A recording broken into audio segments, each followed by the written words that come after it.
सभी को नमस्ते, सभी को राधे राधे, सभी को जय श्री कृष्ण। आज हमारा 12th फिजिक्स का चैप्टर नंबर 3 जिसका पहला पार्ट है वो है विद्युत चालन तथा विद्युत धारा। इस चैप्टर का हम आज पहला पार्ट करेंगे। इससे पहले मैंने आपको 2 चैप्टर कंप्लीट करवा दिए हैं। अगर आपने वो नहीं देखे हैं तो आप उनको चैनल में जाके देख सकते हैं। उसमें मैंने पूरा अच्छे से आपको एक एक टॉपिक समझाया है। साथियों, वीडियो नेटवर्क इशू की वजह से अपलोड नहीं हो पाया था और ये प्रॉब्लम लगातार मतलब मेरे सामने आ रही है। वीडियो तो बन गया है लेकिन अपलोड नहीं हो पाता है क्योंकि नेटवर्क इशू रहता है। अभी जैसे ही मौसम ख़राब हो जाता है वैसे ही नेटवर्क का इशू हमारे सामने आता है और अब इसमें क्या कर सकते हैं। चलिए फिर आज का टॉपिक शुरू करते हैं। आज का हमारा चैप्टर है विद्युत चालन तथा विद्युत धारा। इसको आज हम कोशिश करेंगे कि इसका मैक्सिमम पार्ट इसमें ही कंप्लीट कर ले, बचा हुआ अगले पार्ट में करेंगे। चलिए शुरू करते हैं। तो पहला हमारा टॉपिक है विद्युत धारा। तो विद्युत धारा क्या है, ये सारी चीजें यहाँ पे देखते हैं। विद्युत धारा क्या है? आवेश प्रवाह की दर को ही विद्युत धारा कहते हैं। अब आवेश प्रवाह यानी आवेश जब प्रवाहित हो रहा है, अब दर का मतलब होता है समय से भाग। तो जब आप समय से भाग लगाएंगे आवेश में तो वह जो अनुपात होगा वह विद्युत धारा के ही बराबर होगा। यहाँ पर हमने सारी चीजें लिखी है। विद्युत धारा को I से प्रदर्शित करते हैं। यह एक अदिश राशि है क्योंकि यह सदिश योग के नियमों का पालन नहीं करती है। इसकी दिशा इलेक्ट्रॉन के बहने के विपरीत दिशा में होती है। इसका मात्रक एम्पियर होता है। यहां थोड़ा सा आपको ये बात समझनी होगी कि हमने आपको पहले भी बताया है अदिश राशियां, हमने 11th क्लास में भी पढ़ा होगा। अदिश राशि कौन सी राशियों को अदिश राशि कहते हैं? जिनको व्यक्त करने के लिए परिमाण के साथ दिशा की आवश्यकता नहीं होती, ऐसी भौतिक राशियों को हम क्या कहते हैं? उनको कहते हैं हम अदिश राशियां। ठीक है। और जो भौतिक राशियां जिनको व्यक्त करने के लिए दिशा के परिमाण के साथ साथ दिशा की भी आवश्यकता होती है, वे कहलाती हैं सदिश। अब आप यहाँ पे देख रहे हैं, हमने आपको यहाँ पर विद्युत धारा की परिभाषा में विद्युत धारा की दिशा भी बताई है। तो विद्युत धारा की दिशा है फिर भी अदिश क्यों है? क्योंकि हमने छोटी क्लासों में ये परिभाषाएं पढ़ी थी कि परिमाण और दिशा दोनों चीज पढ़ी थी कि किसी भी अगर सदिश राशि होगी तो परिमाण चाहिए, दिशा भी चाहिए। अदिश होगी तो केवल परिमाण से ही काम चल जाएगा। तो यहाँ पर जब हम 12th में पढ़ते हैं तो वहां पर परिमाण दिशा के साथ साथ वह सदिश योग के नियमों का पालन भी करना चाहिए, तभी वह भौतिक राशि जो है सदिश राशि कहलाएगी। अब ज्यादा डिटेल में मैं नहीं बता रहा हूं, बस आपको इतना बता देता हूं। देखिए, मान लीजिए यह एक तार है जिसमें 2 एम्पियर की धारा प्रवाहित हो रही है, इसमें 3 एम्पियर की धारा प्रवाहित हो रही है। तो इस तार में कितनी धारा होगी? इसमें क्या हो जाएगी? 5 एम्पियर की धारा हो जाएगी। अब देखिए इनके बीच का कोण ये आपका थीटा है। अब आप बताइए, यह कोण मैं बदल दूं, इस कोण को मान लीजिए इस तार को मैं यहां से भेज दूं, फिर क्या होगा? फिर भी ये 5 एम्पियर ही बहेगी। यहां से भेज दूं फिर भी 5 एम्पियर ही बहेगी। इसका मतलब इसका मान कोण पे तो डिपेंड ही नहीं कर रहा है, इसलिए हमने इसको अदिश बताया है। जबकि हमने सदिश राशियों के लिए आपको पिछले चैप्टर में, पहले चैप्टर में मैंने फॉर्मूला ही बताया था, आपको वहां बताया था कि a1 plus b1, a1 square plus b1 square plus ab cos theta वाला जो फॉर्मूला था, वहां पे मैंने आपको बताया था कि थीटा बीच के कोण पर डिपेंड करता है सदिश राशि। यहाँ पर उस कोण का कोई मतलब ही नहीं है, कोई भी कोण हो, इसीलिए हम इसको कह देते हैं अदिश राशि। और ज्यादा डिटेल में हम बात नहीं कर रहे हैं, बस इतनी सी बात आपको समझ में आ गई होगी। यहाँ पर इसका मात्रक क्या होता है? एम्पियर, यानी कूलाम। आवेश का क्या मात्रक होता है? कूलाम, और समय का होता है सेकंड। तो कूलाम प्रति सेकंड को ही क्या कहते हैं? हम एम्पियर कहते हैं। और इसकी दिशा इलेक्ट्रॉन के बहने के विपरीत दिशा में। मान लीजिए यह आपका एक, जैसे यह मान लीजिए कोई चालक है, ठीक है, और इस चालक को हमने क्या किया, एक ऐसे बैटरी से या सेल से जोड़ दिया। तो ये धन टर्मिनल है, ये ऋण है, यहां से धारा प्रवाहित होगी। तो आप जानते हैं धन आवेश इधर जाएगा, तो इस चालक में उपस्थित जितने भी इलेक्ट्रॉन्स होंगे वह धन आवेश की ओर गति करेंगे, यानी उसकी जो दिशा होगी वो यह हो जाएगी। तो विद्युत धारा की दिशा ये, और इलेक्ट्रॉन इधर बहेंगे। इसका मतलब इसकी जो दिशा होती है इलेक्ट्रॉन के बहने के विपरीत दिशा में होती है। ये बात आप समझ गए होंगे। और यदि हम इसकी विमा की बात करें तो इसकी विमा होती है ए। ठीक है, ये हो गया आपका। अगला है किसी चालक धारा घनत्व, करंट डेंसिटी। धारा घनत्व क्या होती है? तो धारा घनत्व का मतलब क्या है कि किसी चालक के एकांक परिच्छेद क्षेत्रफल से अविलंबवत गुजरने वाली धारा को धारा घनत्व कहते हैं। मान लीजिए ये चालक था, ये इसका अनुप्रस्थ काट का क्षेत्रफल था, तो इसके लंबवत जितनी भी धारा गुजरेगी उसी धारा को क्या कहेंगे, धारा घनत्व कहेंगे। और ध्यान रखना यह एक सदिश राशि है, विद्युत धारा एक अदिश राशि है और धारा घनत्व एक सदिश राशि है। और इसकी दिशा जिस बिंदु पर देखेंगे उस बिंदु पर जहां पे उस बिंदु पर धारा की दिशा होगी वही धारा घनत्व की आपकी दिशा हो जाएगी। और इसे जे से व्यक्त करते हैं। तो अनुप्रस्थ काट का क्षेत्रफल यदि क्या हो, ए हो और धारा कितनी बह रही हो, आई, तो इन दोनों का अनुपात जे के बराबर होगा, जिसका मात्रक क्या हो जाएगा, धारा का क्या होता है एम्पियर और ए यानी क्षेत्रफल का मीटर स्क्वायर। और इसकी अगर हम विमा की बात करें तो विमा आप आसानी से निकाल सकते हैं, एम्पियर की ए और मीटर की एल स्क्वायर। ठीक है, तो यहां से क्या हो जाएगा एल की पावर -2a, ये इसकी विमा हो जाएगी। तो आपको समझ में आ गया होगा। चलिए अगला टॉपिक करते हैं। चलिए अपने अगला टॉपिक समझते हैं। हमारा अगला टॉपिक है मुक्त इलेक्ट्रॉन का माध्य मुक्त पथ। देखिए मुक्त इलेक्ट्रॉन का माध्य मुक्त पथ क्या होता है और श्रांति काल या विश्रांति काल क्या होता है और अनुगमन वेग क्या होता है, ये तीनों चीजें मैं आपको समझाऊंगा। पहले मैं आपको एक छोटा सा पॉइंट समझा देता हूं क्या होता है। देखिए मान लीजिए आपने एक चालक लिया, ये चालक है हमारा,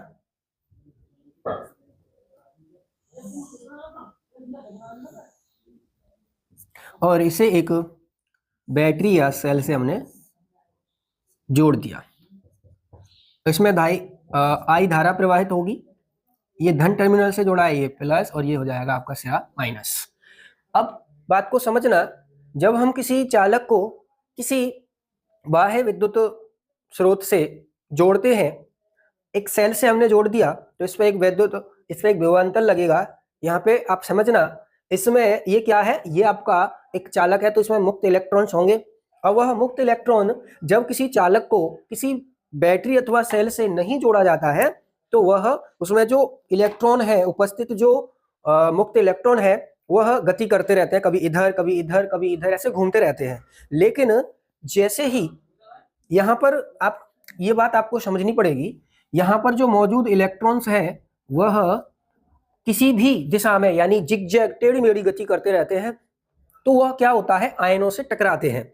तो आयनों से टक्कर होती है उसकी, तब हम यहाँ पे बात करते हैं इलेक्ट्रॉन द्वारा दो टक्करों के बीच चली गई दूरी को उसका माध्य मुक्त पथ कहते हैं। पहली बात तो ये क्लियर होती है कि टेढ़ा मेढ़ा, मान लीजिए पहले इलेक्ट्रॉन यहाँ था, यहाँ से यहाँ पे आया, यहाँ टकराया आयन से, ठीक है, फिर यहाँ से यहाँ चला गया, ठीक है, यहाँ टकराया किसी आयन से, फिर ऐसे आ गया। तो ऐसे करके हम यहाँ पे बोल सकते हैं कि लगातार दो टक्करों के बीच चली गई दूरी को उसका माध्य मुक्त पथ कहते हैं, और इसे हम लैम्डा से प्रदर्शित करते हैं।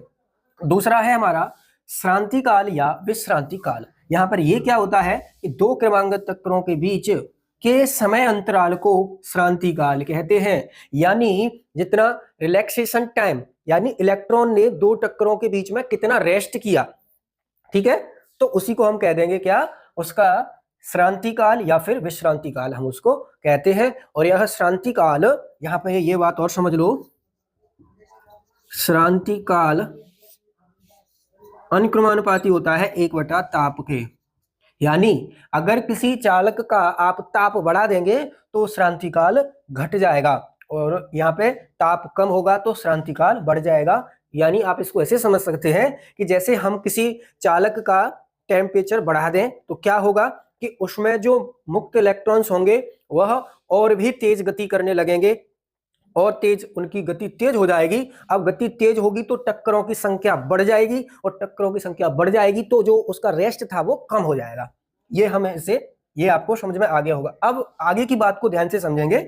अगला है अनुगमन वेग। ये अनुगमन वेग क्या होता है, अब इसको आप ध्यान से समझेंगे कि जब किसी चालक को किसी बाह्य बैटरी या फिर सेल से नहीं जोड़ा जाता तो वह एक अपनी गति जो पहले कर रहे थे ऐसे ही गति करते रहते हैं, कभी इधर टेढ़ी मेढ़ी गति करते हैं। लेकिन जैसे ही उसे एक बैटरी से या सेल से हम जोड़ेंगे तो क्या होगा, वो जो इलेक्ट्रॉन कैसे भी गति कर रहा था वह निश्चित दिशा में, आप जानते हैं अभी मैंने आपको बताया था कि यह जो हमारा जो इलेक्ट्रॉन है यह ऋणावेशित होते हैं, तो जैसे ही जो इलेक्ट्रॉन है वह क्या करेगा, यहाँ बैटरी से यहाँ पे चालक को जोड़ेंगे तो वह जो ऋणावेश है वो धनावेश की ओर भागेगा, उसी दिशा में एक निश्चित दिशा में गति करने लगेंगे।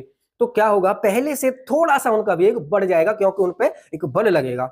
वह जो बढ़ने वाला जो बल है उसी को कहते हैं हम अनुगमन वेग या अपवाह वेग, इसे ड्रिफ्ट वेलोसिटी कहते हैं, इसे वी से व्यक्त करते हैं। वो सारी चीजें मैंने यहाँ पे लिख दी हैं कि किसी चालक में इलेक्ट्रॉन विद्युत क्षेत्र के प्रभाव में एक नियत औसत वेग से प्रभावित होते हैं, यानी जैसे ही विद्युत क्षेत्र लगाएंगे वैसे ही उसके विद्युत क्षेत्र के द्वारा उस पर एक बल लगेगा, वो खिंच के आएगा, फिर प्रभावित होते हैं। इस नियत औसत वेग को ही अनुगमन वेग कहते हैं, इसे वीडी से प्रदर्शित करते हैं। बिल्कुल आसान सी चीजें हैं, आगे ये सारी चीजें यूज होके ही हमारी आगे की डेरिवेशन होंगे। यहाँ पर आप ये भी समझ सकते हैं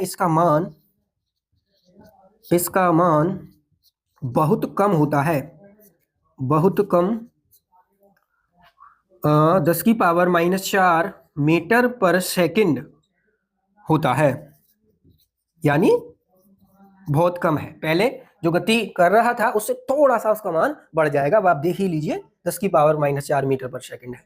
तो ये चीजें आपको समझ में आ गई होंगी। चलिए करते हैं हम आगे का टॉपिक। चलिए करते हैं अपना अगला टॉपिक। हमारा अगला टॉपिक है अनुगमन वेग वीडी तथा विद्युत धारा आई में संबंध। ये आपका डेरिवेशन मोस्ट इंपोर्टेंट है, पहले कई बार आपके बोर्ड एग्जाम में पूछा गया है। इसको करते हैं हम, प्रूफ करते हैं, इसका फॉर्मूला निकालते हैं क्या होता है। तो सबसे पहले हम क्या करेंगे, एक एल लंबाई का चालक लेते हैं। यह चालक एल लंबाई का है और इसके अनुप्रस्थ काट का क्षेत्रफल ए है। एल लंबाई का यह चालक है और इसके अनुप्रस्थ काट का क्षेत्रफल क्या है, ए है। और इसमें इस चालक में क्या है, जो मुक्त इलेक्ट्रॉनों की संख्या है, एकांक आयतन में मुक्त इलेक्ट्रॉनों की जो संख्या है वह है आपकी n, स्मॉल n। इसको करते हैं, पहले इसको हमें लिखना पड़ेगा, तो लिखते हैं माना एक एल लंबाई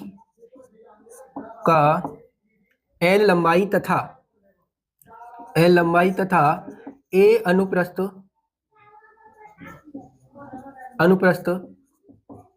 काट के क्षेत्रफल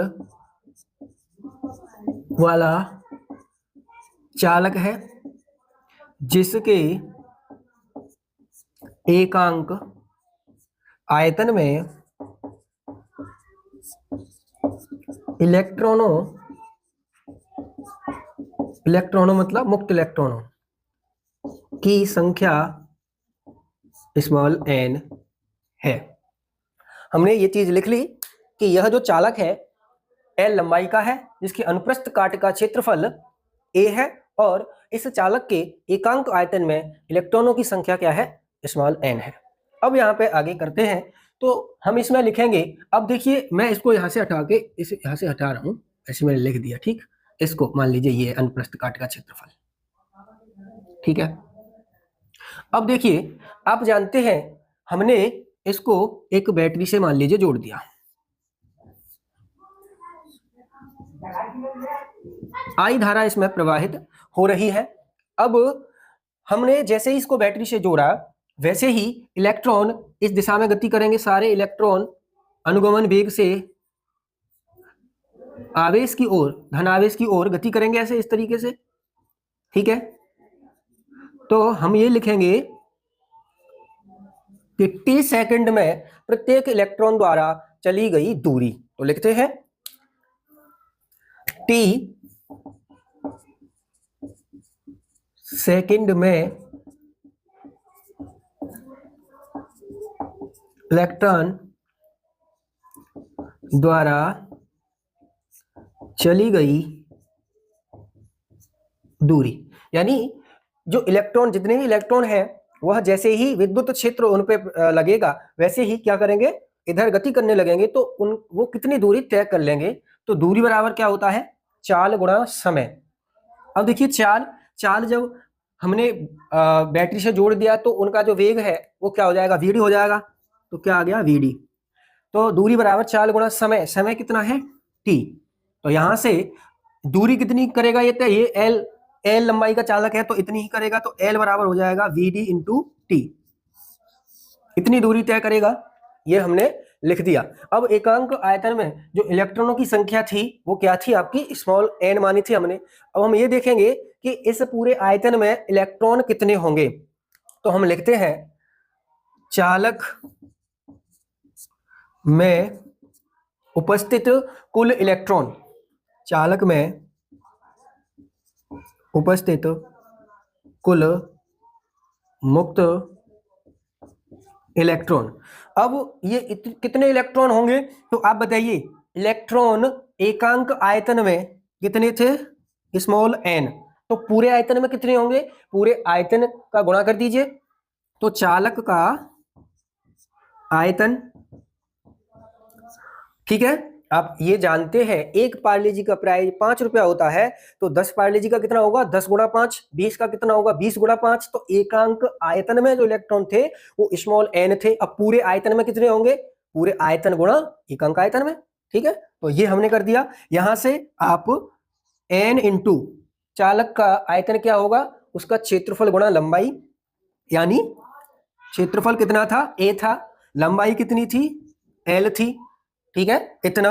अब आप यहाँ पे ये कर सकते हैं कि n इंटू ए इंटू एल, एल का मान हमने कितना निकाला है, वी डी इंटू टी, यानी पूरे चालक में जो इलेक्ट्रॉन होंगे वो कितने होंगे, N A V D into T.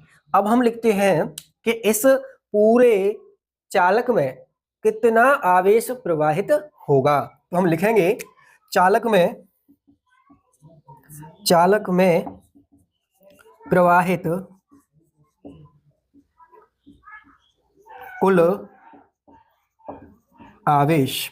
अब आवेश का फॉर्मूला क्या होता है, Q बराबर एन ई, ठीक है। तो यहां पर मैं यहाँ पे लिख देता हूं, तो जो मुक्त चालक में उपस्थित कुल मुक्त इलेक्ट्रॉन की संख्या हम मान लेते हैं कैपिटल एन। तो ये हो गया आपका कैपिटल एन का मान। तो ये कितना हो जाएगा, कैपिटल एन इंटू ई। अब कैपिटल एन का मान जो है आप यहाँ पे रख दीजिए, ये वाला। तो एन का मान यहाँ पे रखेंगे तो क्या होगा, देखिए Q बराबर एन का मान कितना है, N A V D T, और साथ में आ गया ई, ये आ जाएगा, इतना कुल आवेश होगा उसमें। अब हम आगे लिखते हैं चालक में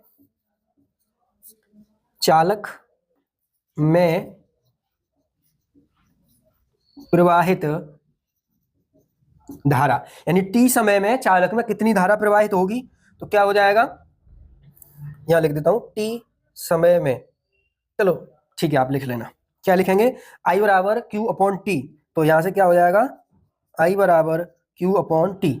अब आप क्यू का मान यहाँ पे रख दीजिए, तो क्या हो जाएगा, क्यू का मान यहाँ पे रखेंगे तो आई बराबर कितना हो जाएगा, आई बराबर आपका हो जाएगा, क्यू का मान कितना है, N A V D T और ई, साथ में आ जाएगा ई, और नीचे क्या है, टी।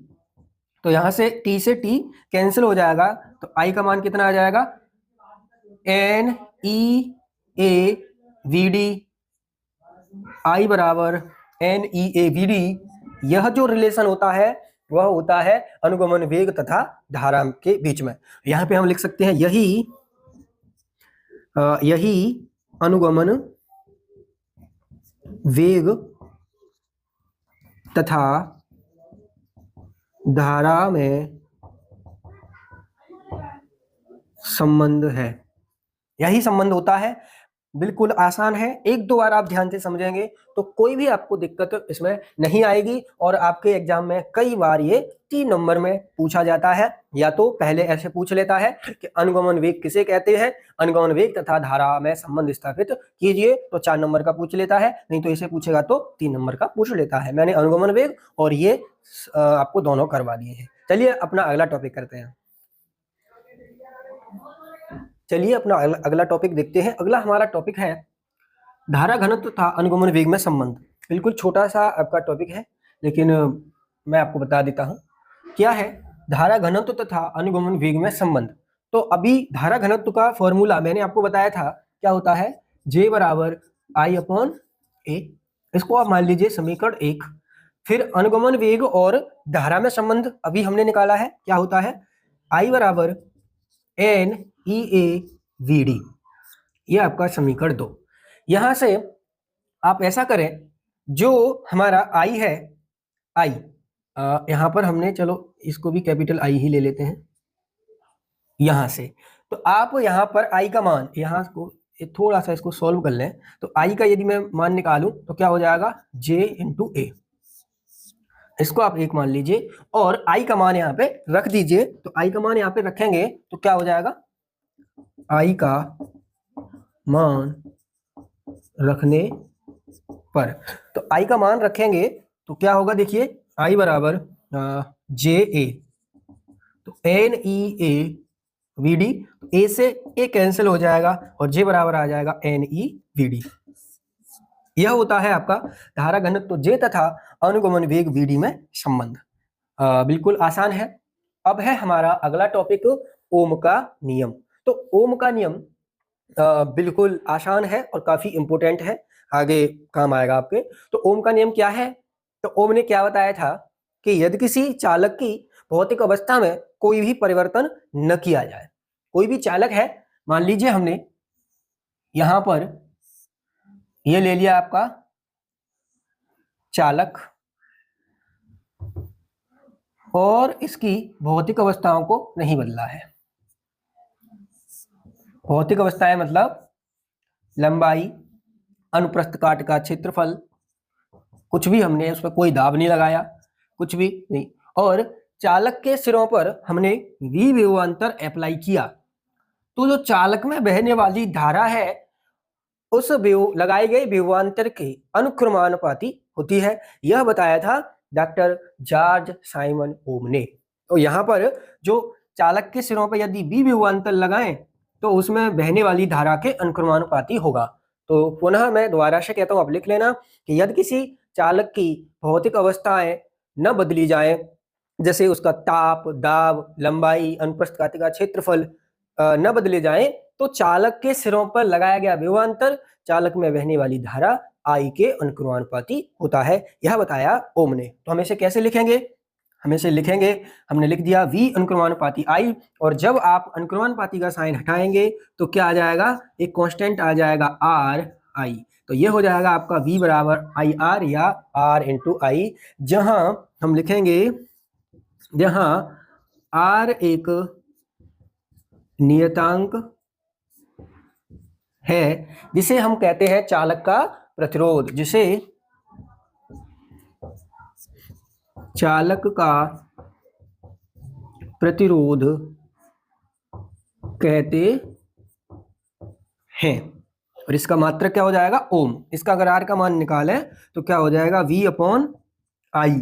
यहां से इसका मात्रक निकालें तो वोल्ट प्रति एम्पियर, और इसी को हम कहते हैं या ओम। यहां से बात आपके समझ में आ गई होगी कि हमने क्या बोला है, यह R एक नियतांक होता है जिसे उस चालक का क्या कहते हैं, प्रतिरोध कहते हैं, जिसे R से व्यक्त करते हैं। इसका मात्रक क्या होता है, ओम। ओम का ये साइन होता है, ये साइन होगा, आप समझ जाएंगे ये ओम लिखा है। यहां से आप इस R की परिभाषा, मात्रक, ये क्या है, एक अदिश राशि है। जो आपका जो मात्र ये प्रतिरोध है, यह एक अदिश राशि है। तो यहाँ पर ये भी लिख लें, यह अदिश राशि है।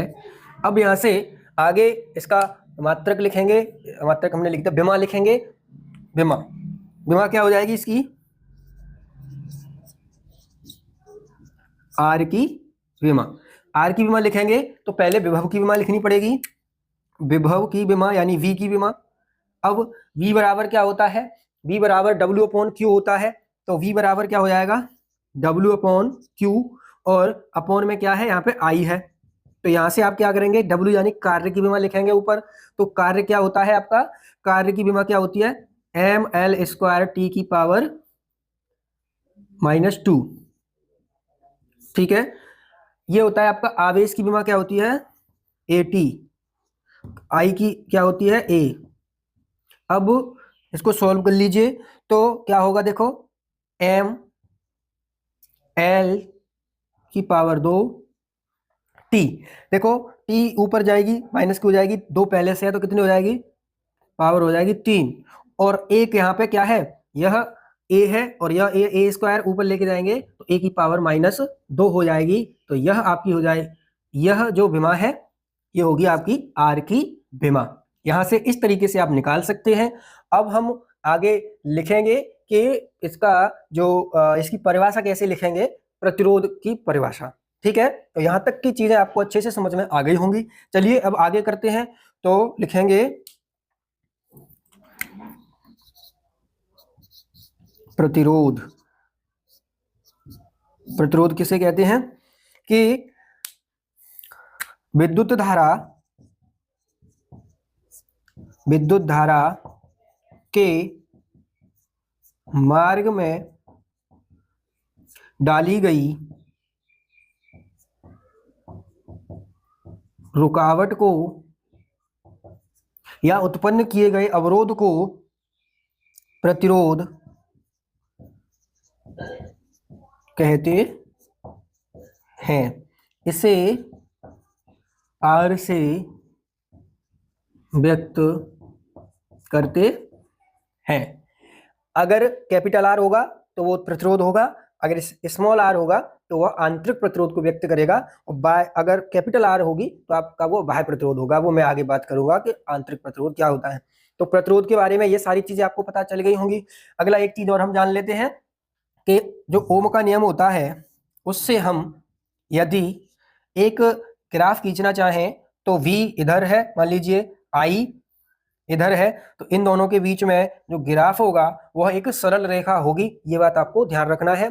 और आपका आगे जैसे ओमीय परिपथ एक होता है, ओमीय परिपथ किसे कहते हैं, तो ऐसे परिपथ जो ओम के नियम का पालन करते हैं उन्हें कहते हैं ओमीय परिपथ। और अनओमीय परिपथ हुए जो मतलब जिनके बीच में आई और आर का आई और वी के बीच में जो ग्राफ है वह सरल रेखा नहीं होती, यानी ओम के नियम का पालन नहीं करते, उन्हें हम कहते हैं अनओमीय परिपथ। जैसे आपका डायोड होता है, आपका ट्रांजिस्टर होता है, ये सब क्या है, अनओमीय परिपथ है। तो ये भी कभी पूछ सकता है। ये मैंने सारी चीजें आपको समझा दी। चलिए आगे का टॉपिक करते हैं।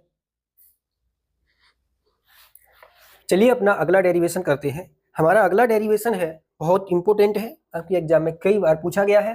डेरिवेशन है ओम के नियम की उत्पत्ति, यानी ओम के नियम को आपको, या फिर ऐसे भी पूछी जाती है कि मुक्त इलेक्ट्रॉन के सिद्धांत से ओम के नियम की उत्पत्ति, वो भी आप बोल सकते हैं। तो ओम का नियम हमें प्रूफ करना है। कैसे करेंगे, ध्यान से समझना। काफी डिफिकल्ट डेरिवेशन इसको बोलते हैं लोग, लेकिन मैं कोशिश करूंगा कि आपको इसे एक आसान तरीके से बता पाऊं। चलिए शुरू करते हैं। हम यहां पर एक वही डायग्राम बनाते हैं। यह एक कोई, मान लीजिए एक चालक है एल लंबाई का, लंबाई है इसकी एल, अनुप्रस्थ काट का क्षेत्रफल इसका ए है। एक बाह्य बैटरी से हमने इसको जोड़ दिया। अब क्या होगा, हमने यहाँ पे लिखा है, माना एक एल लंबाई तथा एल लंबाई का चालक जिसके अनुप्रस्थ काट का क्षेत्रफल ए है। चालक के एकांक आयतन में, प्रति एकांक आयतन में मुक्त इलेक्ट्रॉनों की संख्या कितनी है, स्मॉल n है। अब हमने एक बैटरी से इसके सिरों पर भी विभवांतर लगा दिया, तो हम ये बात भी यहाँ पे लिख देते हैं कि यदि चालक के सिरों पर V विभवांतर V लगाया जाए तो चालक में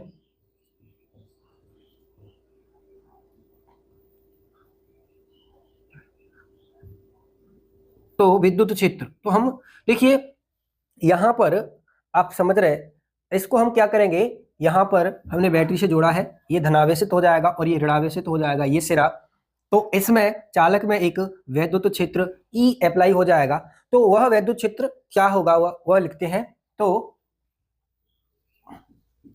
उत्पन्न विद्युत क्षेत्र क्या हो जाएगा, आप जानते हैं फॉर्मूला होता है विद्युत क्षेत्र का फॉर्मूला, विद्युत क्षेत्र तथा विद्युत विभव में संबंध मैंने आपको बताया था, उसमें फॉर्मूला क्या होता है, E बराबर dV अपॉन dr। तो वहां से E बराबर क्या हो जाएगा, dV यानी विभवांतर V अपॉन r, r यानी दूरी, तो यहाँ से इस चालक की लंबाई कितनी है, दूरी का काम वो लंबाई के बराबर हो जाएगा, तो E बराबर V अपॉन L, ये हो जाएगा आपका समीकरण 1 हो जाएगा।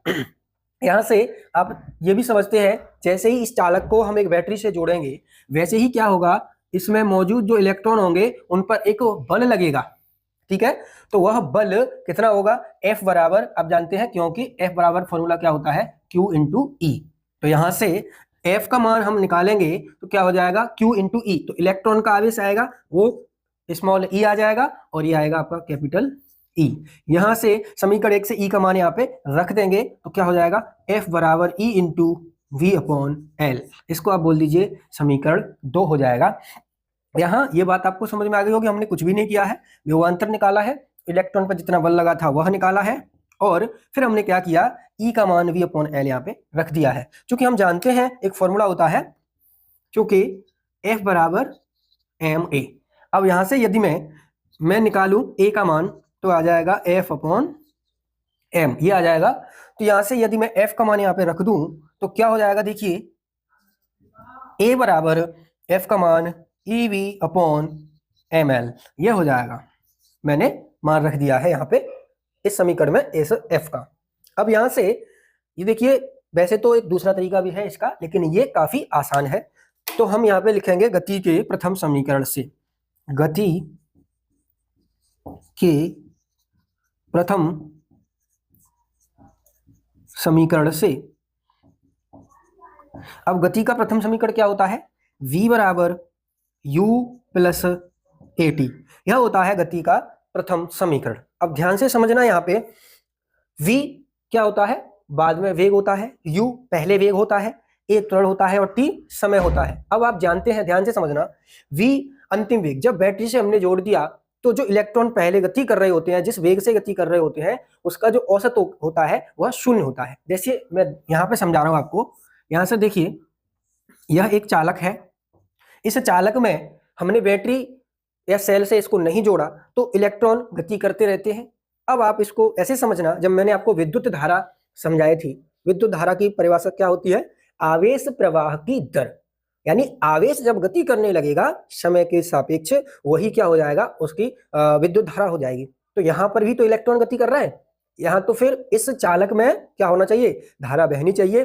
तो धारा क्यों नहीं बहती, कोई चालक रखा है तो उसमें धारा बहनी चाहिए, करंट लगना चाहिए, क्यों नहीं लगता, क्योंकि उस चालक में जो मुक्त इलेक्ट्रॉन जो गति कर रहे हैं, उस गति का जब आप औसत मान निकालेंगे तो वह शून्य होता है। क्योंकि कोई इधर गति कर रहा है, कोई इधर कर रहा है, कोई इधर कर रहा है, चारों तरफ गति कर रहे हैं, तो उनका मतलब कुछ भी नहीं निकल रहा। अब आप समझिए, मैं इस मान लीजिए ये मार्कर है, इसको इधर खींच रहा हूँ, इधर खींच रहा हूँ, इधर भी खींच रहा हूँ, इधर भी खींच रहा हूँ, तो चारों तरफ इसे खींचूंगा, कहाँ जाएगा, कुछ भी नहीं होगा। इसी तरीके से यहाँ से आपको ये भी समझना है कि हम लाइफ में हम कुछ करना चाहते हैं तो सब तरफ काम करेंगे तो एक भी काम नहीं होगा। यह इलेक्ट्रॉन भी वही करता है कि यह इसका जो औसत मान आता है, सब तरफ गति करता है, तो औसत उनका क्या आता है, शून्य आता है। तो प्रारंभिक वेग उसका क्या हो जाएगा, शून्य, और फिर बैटरी से जोड़ दिया तो फिर एक निश्चित दिशा में गति करने लग गए तो फिर उनका औसत शून्य नहीं आता, वो औसत क्या होता है, अनुगमन वेग, तो क्या हो जाता है, वो अनुगमन वेग हो जाता है। ठीक है, तो इस समीकरण में हम क्या करेंगे, जो हमारा v है वो क्या हो जाएगा, vd के बराबर,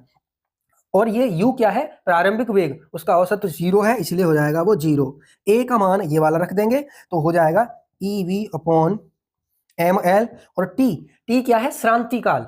ठीक है, लगातार दो टक्करों के बीच में उसने कितना समय लिया है ना, तो वो श्रांति काल हो जाएगा। तो उसको हम टाउ टी से व्यक्त ना करके फिर किससे करेंगे, टाउ से व्यक्त करेंगे। तो यहाँ से क्या करेंगे, अब आप इसको इसका मान निकालिए, vd बराबर क्या होता है, ये क्या हो जाएगा, ev upon ml into tau, ये इतना इसका मान हो जाएगा। अब चूंकि हम जानते हैं, अभी पिछली डेरिवेशन में करवाया था क्या, I बराबर NEA वी डी, ये वाला फॉर्मूला। ठीक है, अब आप ये वाला वी डी का मान यहाँ पे रख दीजिए। तो वी डी का मान रखने पर तो क्या हो जाएगा, देखो I बराबर N E A V D की जगह क्या आ जाएगा, E V upon M L into tau, ये हो जाएगा। बात यहाँ समझ में आ रही है। अब क्या करेंगे, अब ध्यान से देखना, ये हो जाएगा आपका ये जो आपका v है इसको मैं इधर ले आऊं तो क्या हो जाएगा, देखो I अपॉन v बराबर एन ई और ई square A tau upon M L, ये हो जाएगा। ठीक है, यहां तक बात समझ रहे हैं। अब आप जानते हैं, अभी मैंने आपको फॉर्मूला बताया था, क्या बताया था, ये वाला v बराबर आई आर से आप यदि यहां से मान निकाले r का तो क्या आ जाएगा, v अपॉन आई। ठीक है, v अपॉन आई होता है, तो ये क्या है, i अपॉन v है। तो दोनों साइड आप क्या करेंगे, उल्टा कर देंगे। तो व्युत्क्रम करने पर, व्युत्क्रम करने पर तो क्या हो जाएगा, देखो ये हो जाएगा v अपॉन आई बराबर M L upon N E square A tau. इसको क्या कहते हैं हम, v अपॉन आई, ये r के बराबर होता है। अब यहां पर बात ध्यान से समझना, मैं क्या बता रहा हूं, देखिए v अपॉन आई होता है r, तो इसका मतलब ये भी r होगा पूरा। तो आप समझ कर देखिए कि क्या ये r है। देखिए r का मतलब होता है, वहां पे बताया था नियतांक, कांस्टेंट। ये है आपका M L upon N E square A tau. ठीक है, अब समझिए m क्या है, m है इलेक्ट्रॉन का द्रव्यमान जो नियत होता है, कभी नहीं बदलेगा। a क्या है, वो l क्या है, l है चालक की लंबाई, ये भी नहीं बदलेगी। n क्या है, एकांक, प्रति एकांक आयतन में इलेक्ट्रॉनों की संख्या, जो एक पदार्थ के लिए कभी नहीं बदलेगी। यह चालक जिस भी पदार्थ का होगा उस पदार्थ के लिए इलेक्ट्रॉनों की संख्या जो है नहीं बदलेगी। फिर है आपका ई स्क्वायर, ई मतलब इलेक्ट्रॉन का आवेश, तो इलेक्ट्रॉन का आवेश भी नहीं बदलेगा। इलेक्ट्रॉन का आवेश निश्चित है 1.6 into 10 to the power minus 19। A अनुप्रस्थ काट का क्षेत्रफल, वो भी नहीं बदलेगा। और टाउ है श्रांति काल, वो भी नहीं बदलेगा, क्योंकि इलेक्ट्रॉन उतने ही हैं। यहां से क्या आपको समझ आ रहा है, ये आर है, तो हम यहां से क्या निकालते हैं, ये किसका मान है, आर का, अर्थात वी आई बराबर आर, और यही है हमारा ओम का नियम। तो हम लिखेंगे v बराबर आई आर, लिख लें कुछ भी लिख लें, यही ओम का नियम होता है। तो क्या आपको ये बात समझ में आ गई है? मुझे उम्मीद है कि आप आसानी से इस चीज को समझ पाए होंगे। यहां से एक चीज जिसे आप अच्छे से समझ सकते हैं, यहाँ आर का जो फॉर्मूला है M L upon N E square A tau है, मतलब जो आर है वो आपका अनुक्रमानुपाती है एल के। यहाँ से हमें यह पता चलता है किसी चालक की लंबाई यदि बढ़ जाएगी तो फिर उसका प्रतिरोध भी बढ़ जाएगा। यहाँ से ए अनुप्रस्थ काट का क्षेत्रफल के व्युत्क्रमानुपाती होता है, तो आर व्युत्क्रमानुपाती 1/a, यानी किसी चालक के अनुप्रस्थ काट का क्षेत्रफल यदि हम बढ़ा देंगे तो उसका जो प्रतिरोध है वो घट जाएगा। तार अब जितना पतला कर देंगे, उसके अनुप्रस्थ काट का क्षेत्रफल घटा देंगे तो उसका प्रतिरोध बढ़ जाएगा। यहाँ से काफी इंपोर्टेंट है, मैंने आपको बिल्कुल आसान भाषा में इसको प्रूफ कराया है। मुझे उम्मीद है कि आपने अच्छे से समझ लिया होगा। चलिए करते हैं अपना अगला टॉपिक। चलिए अपना अगला टॉपिक करते हैं। हमारा अगला टॉपिक है विशिष्ट प्रतिरोध तथा विशिष्ट प्रतिरोध अथवा प्रतिरोधकता, यानी विशिष्ट प्रतिरोध और प्रतिरोधकता एक ही बात है। इसकी परिभाषा देखते हैं क्या है। किसी चालक के भीतर किसी बिंदु पर उत्पन्न विद्युत क्षेत्र की तीव्रता E एवं धारा घनत्व J के अनुपात को चालक का विशिष्ट प्रतिरोध कहते हैं। इसे रो से व्यक्त करते हैं, यह एक अदिश राशि होती है, यानी फॉर्मूला हो जाएगा रो बराबर E अपॉन J। अब यहाँ पे इसको आगे समझते हैं, क्योंकि फॉर्मूला होता है E बराबर V अपॉन L, L लंबाई के चालक के लिए बात कर रहे हैं हम, और J बराबर आप जानते ही हैं, J बराबर क्या होता है I अपॉन A। ये दोनों मान यदि मैं यहाँ पे रख दूं तो क्या होगा, देखिए यह हो जाएगा आपका रो बराबर E की जगह पे आ जाएगा V अपॉन L, और J की जगह पे आ जाएगा आपका आई अपॉन ए। तो ये हो जाएगा वी ए अपॉन, या आई यहाँ पे लिख लेता हूं मैं, और ए के नीचे लिख लेता हूं आपका एल। ये मैंने ऐसे लिख लिया इसको। तो ये हो गया आपका रो बराबर वी अपॉन आई और ए अपॉन एल। इतना आपका ये हो जाएगा। आप जानते हैं क्योंकि v बराबर होता है आई आर, ये तो अगर मैं r का मान निकालूंगा तो ये i आ जाएगी नीचे। ठीक है, तो r बराबर क्या हो जाएगा, इसको यहाँ कैपिटल लिख लो, वैसे कोई बात नहीं, कैपिटल लिख लो या स्मॉल लिख लो ऐसे। तो ये जो आपका v अपॉन आई है इसको मैं लिख सकता हूँ r। तो यहाँ से फॉर्मूला बनेगा r बराबर रो बराबर r और a इन अपॉन एल। ये यहाँ से ये फॉर्मूला बनेगा। अब यहाँ से हमें क्या पता चल रहा है कि यानी किसी चालक का जो प्रतिरोध होता है वह विशिष्ट प्रतिरोध के अनुक्रमानुपाती होता है, यानी आर रो बराबर आर ए अपॉन एल। यहाँ से हम आर का भी मान निकालना चाहें तो आर बराबर क्या हो जाएगा, रो एल अपॉन ए। जो मैंने आपको पहले भी उस फॉर्मूले से बताया था कि जो प्रतिरोध होता है वह लंबाई के अनुक्रमानुपाती और अनुप्रस्थ काट के क्षेत्रफल के व्युत्क्रमानुपाती होता है।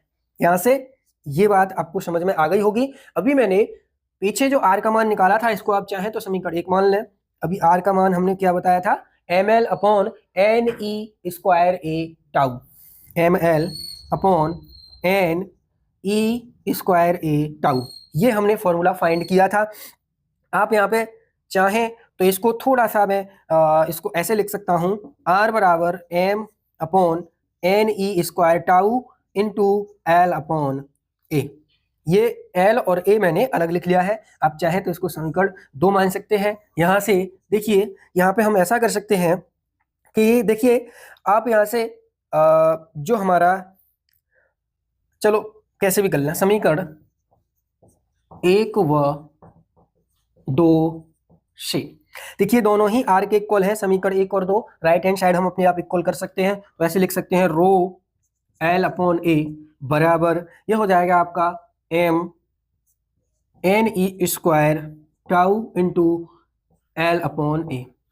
देखिए एल अपॉन ए कैंसिल हो गया और रो बराबर क्या आ गया, M upon N E square tau. ठीक है, ये आ गया। अर्थात एक चीज और समझ लीजिए, रो का मात्रक हमने यहाँ पे नहीं लिखा है। तो देखिए रो का आप मात्रक निकाल लीजिए, यहां से निकाल लीजिए इस फॉर्मूले से। तो रो का मात्रक ये क्या है, आर का मात्रक क्या होता है, ओम, और ए का क्या होता है, मीटर स्क्वायर, और नीचे है लंबाई यानी मीटर, तो मीटर से मीटर एक कैंसिल हो जाएगा, तो ये क्या आ जाएगा, ओम मीटर। ठीक है, अब ये चीज आपको अच्छे से क्लियर हो गई होगी। अब विमा आपको इसकी निकालनी है। अभी मैंने आर की विमा निकालना बताई थी, यानी ओम की विमा आप निकाल के उसमें एल से इंटू कर देना, तो आपकी वो हो जाएगी विमा। इसको आप खुद अपने आप कर लेना, काफी आसान है। मुझे उम्मीद है कि ये जो चीजें मैंने आपको बताई हैं ये आपको अच्छे से समझ में आ गई होंगी। चलिए करते हैं अपना अगला टॉपिक। तो हमारा अगला टॉपिक है विद्युत ऊर्जा। देखिए साथियों, वीडियो काफ़ी लेंदी सा हो गया है, अभी तो हो जाएगा और लेंदी बड़ा हो जाएगा, तो मैंने सारी चीज़ें लिख दी हैं। बिल्कुल छोटा सा टॉपिक है लेकिन समझाना जरूरी है, इसलिए मैंने सारा कुछ लिख दिया है।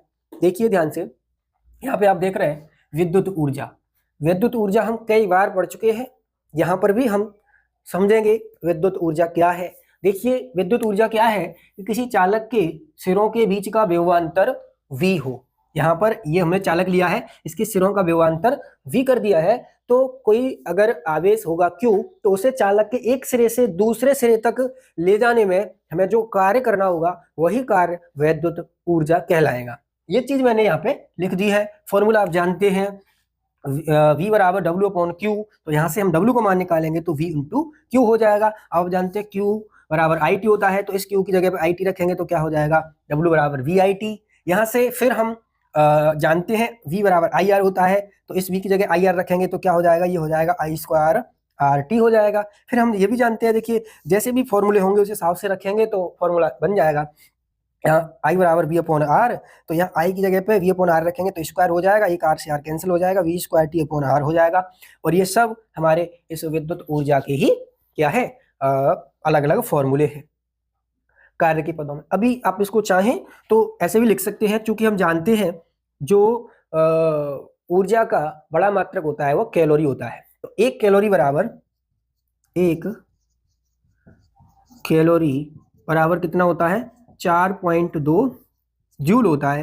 तो यहां से हम इन सब में यदि 4.2 से भाग लगा दें तो क्या हो जाएगा, ये सब आपके कैलोरी में बन जाएंगे। तो फिर हो जाएगा आपका W बराबर V I T upon 4.2 is equal to I square R T upon 4.2, और ये हो जाएगा V square T upon R into 4.2, और ये अब जो मान है ये क्या है, कैलोरी में है।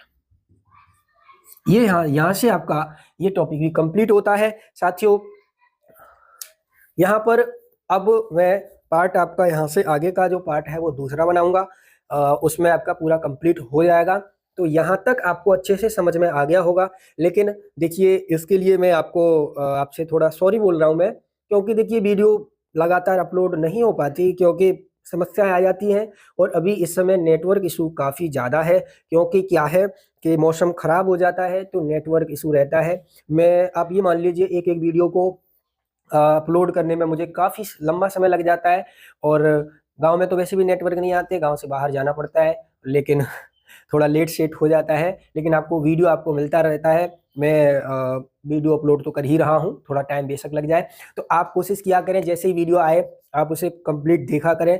ये जो टॉपिक है मैं जो करा रहा हूँ ये इन्हीं से क्वेश्चन आपके बोर्ड एग्जाम में बनेंगे, और उसको सारी चीज़ों को देखते हुए ही मैं ये टॉपिक आपको पढ़ा रहा हूँ, क्योंकि वहीं से क्वेश्चन 1 नंबर के हों, 2 नंबर के हों, जहाँ से भी 3 नंबर का 5 नंबर का क्वेश्चन बनता है वो सारे टॉपिक मैंने इसमें इंक्लूड करे हैं।